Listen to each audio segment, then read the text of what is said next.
All right, you guys, let's get detailed. This is the Warrior 2 palette by Juvia's Place. I'm going in with this light brown. I use this color a lot. This is a great transition shade. I love to work with earth tones anyway, so I always go for this brown for myself, and I use it on a pretty good number of my clients. So I just want to build up the color. You typically want to pat it on like I'm doing here, but that crease, for some reason, it just doesn't want to go there. That's why you saw me blending back and forth on that spot. But you just tap it in to build it up. Now I'm going to cut my crease with the e.l.f. Camo Concealer.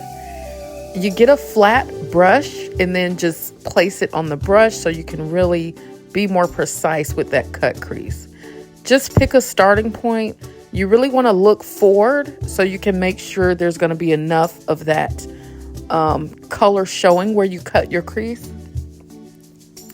And I'm just making sure that line is how I want it. If you see there's like a little blip right there. The line's not really straight. So I'm going to go back in and try to fix that. But that's as far out as you want to go with a cut crease. You don't want to go all the way across the complete eyelid. And now I was trying to fix that spot and end up messing it up. So now I have to make my cut crease higher than I initially wanted to, but we're still going to make it work.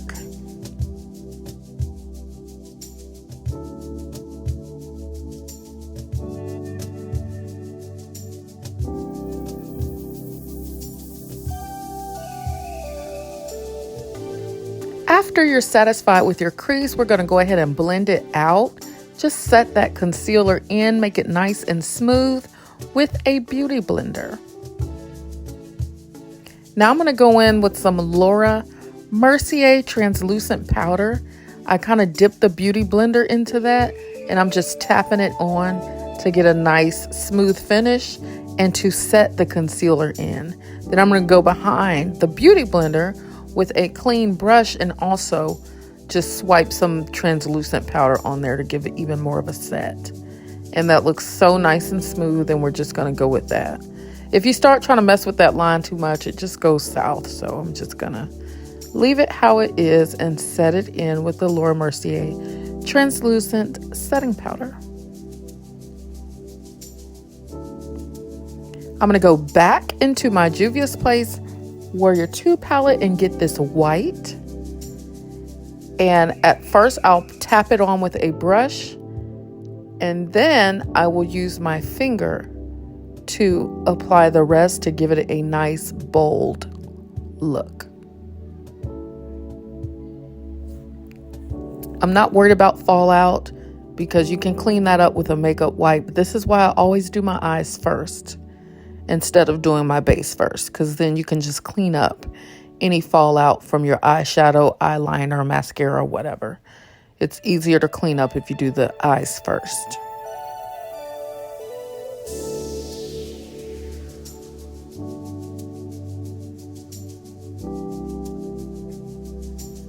So you see how much more pigment you get when you're swiping that on with your finger? It just really gives a nice bold color. Take the same brush I applied the transition color with, the brown with, and I'm just going around the edges. I'm using it to create an ombre effect here on the side and then just going along that crease. I don't like my crease too sharp. I don't want it cut too much. I love how this kind of like slides into the white and gives this nice transition. You can see the cut crease still, but it's not so harsh to where it looks. I just don't like that harsh look. Now to make this white pop on the inside, I'm going in with my Tarte Cosmetics Doubletake liner. There's a gel on this side, a gel pen liner, and a pencil on the other side. I'm not going to go all the way across my eyelid with the liner. I'm going to be doing the fox eye, so I'm going to give myself a short wing on the outside, and then I'm going to go on the inside and create that fox liner look. This pen is great for beginners because it's just like using a pencil or a pen that you write with, and you have so much control. It's really, really difficult to mess up your liner using this Doubletake pen.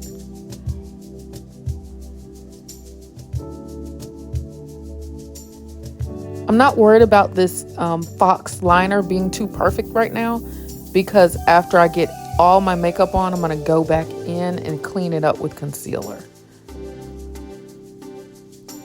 Now I'm going to apply mascara, this L'Oreal Telescopic Lift. All of my mascaras, I buy them in the blackest black, the blackest black they have, just to make my lashes come to life.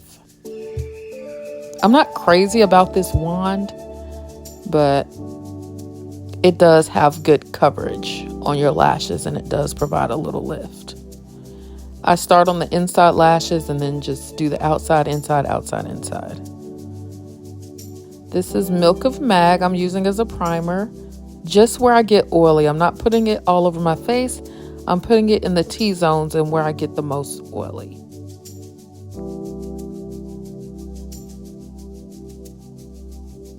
My new favorite foundation, Milani. This is Conceal and Perfect, so it's like a concealer and a foundation at the same time.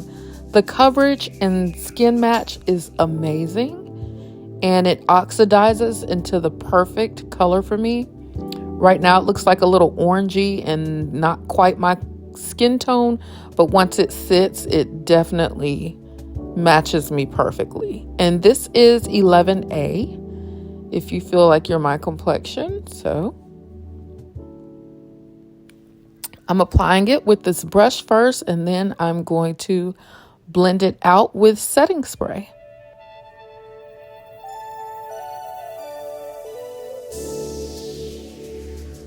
This is by NYX. Plump finish. It has electrolytes in it, and it just feels good going on. It's a nice setting spray.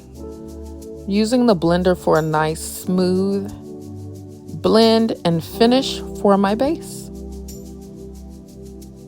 This is getting out all those brush lines from when I applied it, making the primer nice and smooth. Just, you get such a nice smooth finish with the Beauty Blender.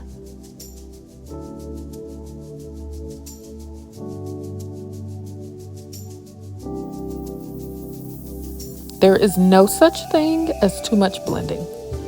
It's just no such thing. Can't blend enough. Going back in with the same concealer, everywhere you want to highlight your face is where you're going to pop the concealer. A little goes a long way, especially if you let it sit before blending it out. You get a nice even spread. It's easier to blend, and you get a little more coverage. So I like to just let it sit. So I like applying in the upward strokes to lift the face.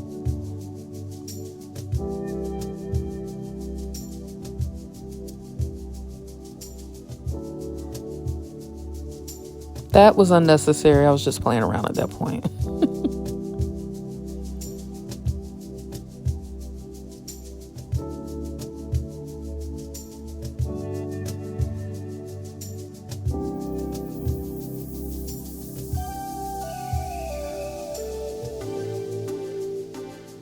So at this point, I'm just really spreading it out and blending out the edges.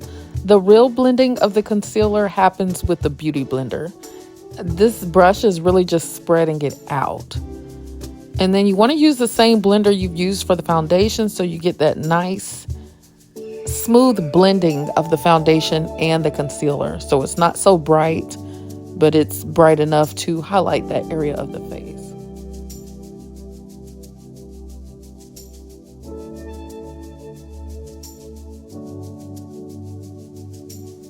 I still have not gotten any more banana powder, so once again I'm using the Laura Mercier translucent setting powder to set my concealer. I like that kind of yellowy look to my under eye, but this will do. This definitely gets the job done, and it's not too much of a difference. So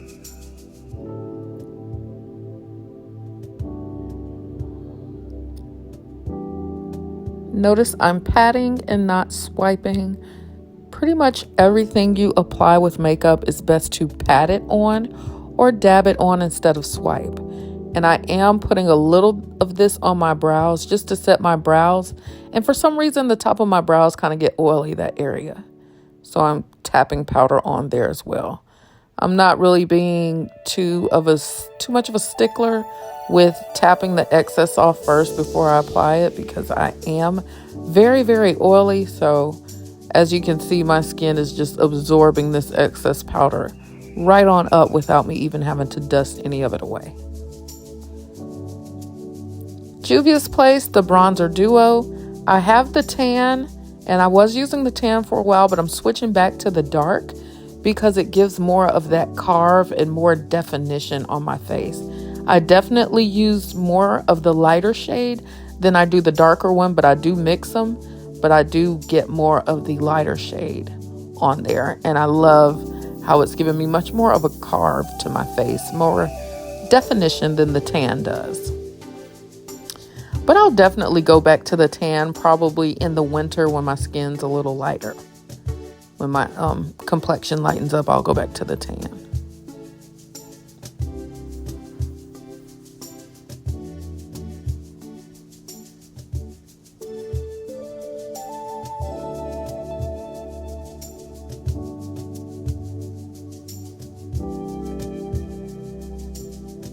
I'm not too worried about contouring my forehead because my hair is going to cover that area. So I really just barely dabbed any there. Gotta carve off the jawline. Reduce my double chin.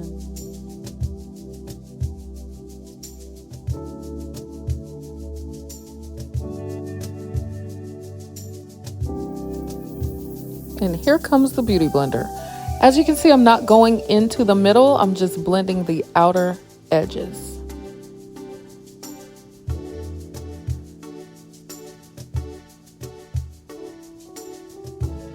Just staying on the perimeter.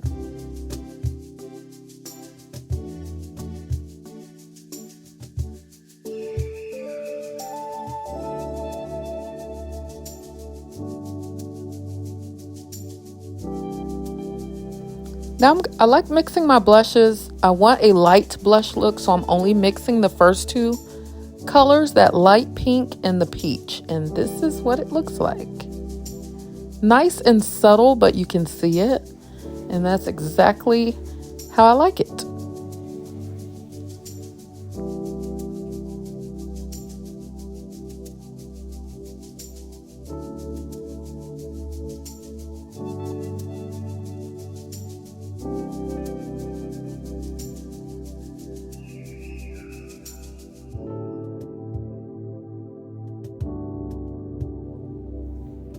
Now for the lips, I'll be going in with this Milani brown liner.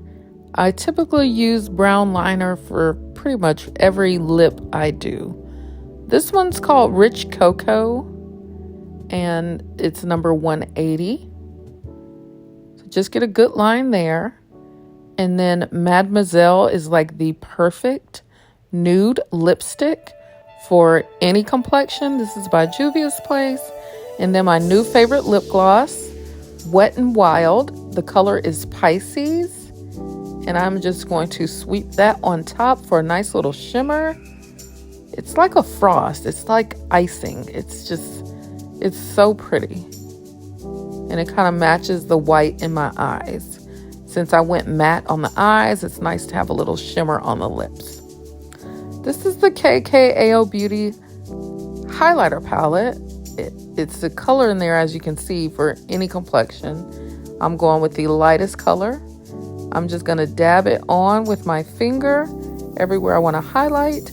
And then I'm going to blend it out with a brush. It actually works better to blend out when you use a brush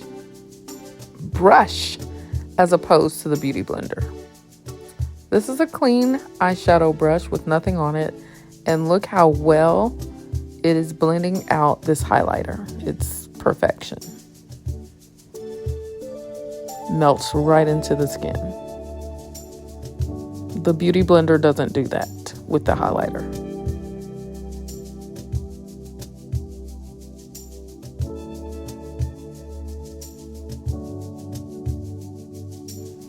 And so here is the final look.